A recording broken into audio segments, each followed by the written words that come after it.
Hi everyone, this is Lucky Peanut and welcome to my channel. Do you have a fiancé who's living in the United States? Are you planning to get married here, or do you already have a plan to apply for a K1 Fiancé Visa but you don't know how to start? If your answer to these questions is yes, I'm inviting you to watch this video because I'm going to talk about the process of applying for K1 Fiancé Visa, and I hope that this video will help you start your application. In this video, I'm going to talk about the steps in general, and everything that I'm going to tell you in this video is based on my experience. I'm not going to discuss every detail here, but I promise to make another video to talk about the specific things that you need to do in each phase or every stage of the process. So I'm inviting you to subscribe to my channel so you will get updated of the videos that I'm going to upload next time.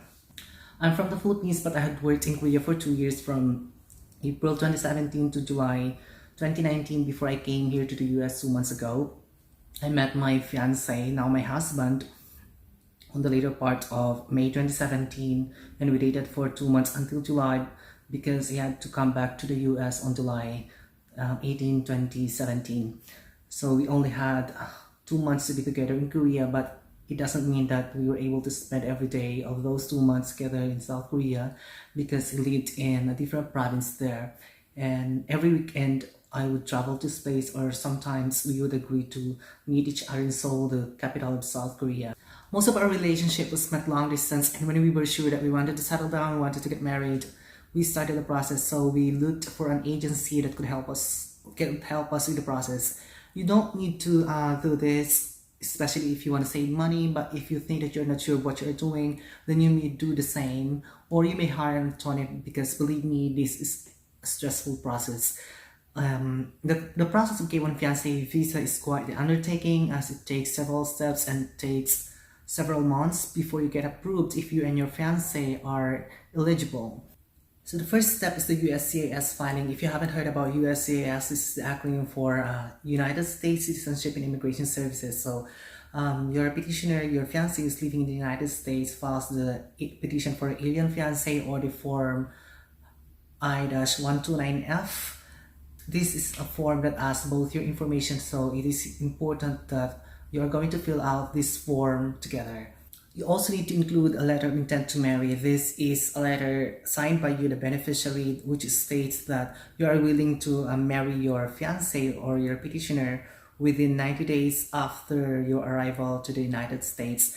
I also included 2x2 or passport size IDs, photographs, and photos of us together when we were still in Korea, so at least 10 photos, and screenshots of our conversations on Messenger and call logs.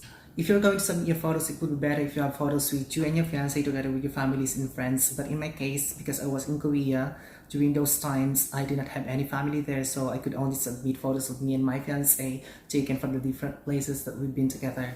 Aside from that, we also included photocopies of the receipts, the bus tickets, movie tickets, photocopies of my passport, live page, and the pages with travel stamps. And we also included a letter that described how we first met.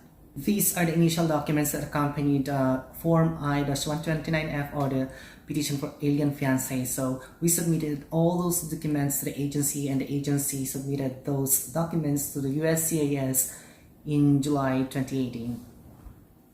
When the forms that you submitted were received by the USCIS, they'll send you a first notice of action, or the NOAA one. This is a letter or email stating that they have received your application and you don't have to do anything in this stage.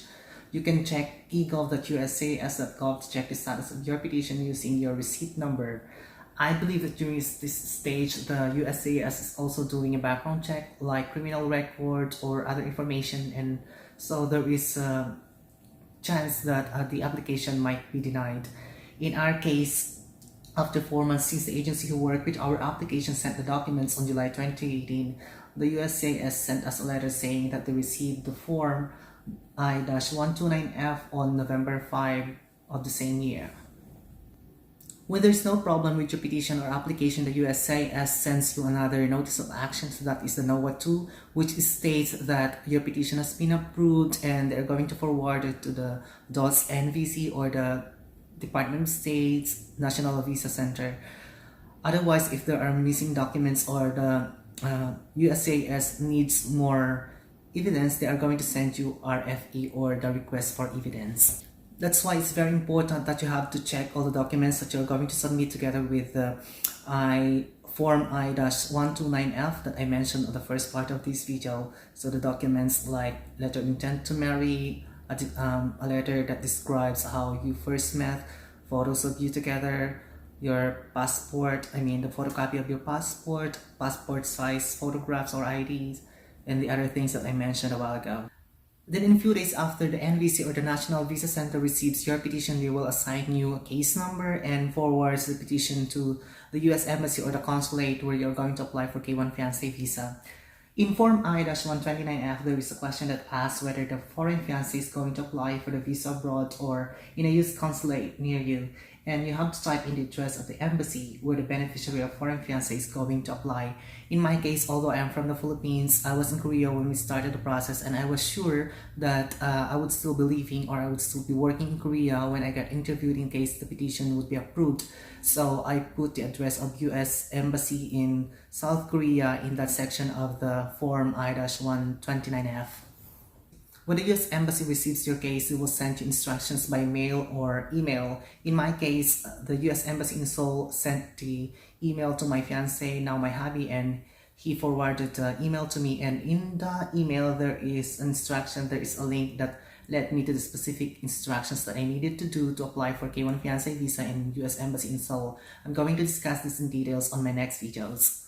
The next step is gathering all the documents that you need for the interview. You have to remember that the approved petition has an expiration date and it expires in 4 months from the day it was approved. So it is important that you must be able to gather all the documents that you need or you will prolong the process. Also, you have to complete and submit the DS-160 and pay the visa fee before you will be able to schedule for an interview. I'm not sure if it is different in other US embassies in other countries, but in Seoul, where I had my interview, I was the one who called and scheduled for my interview, but before that I had to pay for the visa fee. Then when I had my interview appointment date, I scheduled for a medical exam. Again, I'm not sure if this is the same in other US embassies in other countries, but in South Korea, I had to have my interview appointment date before I could schedule for a medical exam. Again, I'm going to discuss this in detail on my next videos. Now, the next step is the interview. Be sure that you have more than what they ask you to prepare before you go to the interview, and make sure that you go to the US Embassy at least 1 hour before your appointment. I had my interview last June 13, 2019 and went well. It was so fast and easy. I know that many of you are so worried about the interview, but believe me, if you really love your fiancé, it will just be a piece of cake. If you love your fiancé, that means that you know him very well. If you always communicate and you're always open to each other, there will be no problem answering the questions during the interview. On my next videos, I'm going to give you tips on how to pass that interview. The interview only lasted for 3 minutes and there were like only 8 questions, which I will be telling you on my next videos. After my interview, the consular officer told me that my visa would arrive in 5 days. So I left the US Embassy with so much excitement, and after 5 days on June 17, a day before my birthday, I received my passport with the visa printed in it and the yellow packet. Today I talk about general steps or stages of applying for K1 Fiancé Visa. On my next videos, I'm going to give you some tips on how to pass the interview. So if you want to learn more, don't forget to click the subscribe button below. This is Happy Peanut and thank you for watching. See you on my next videos. Bye!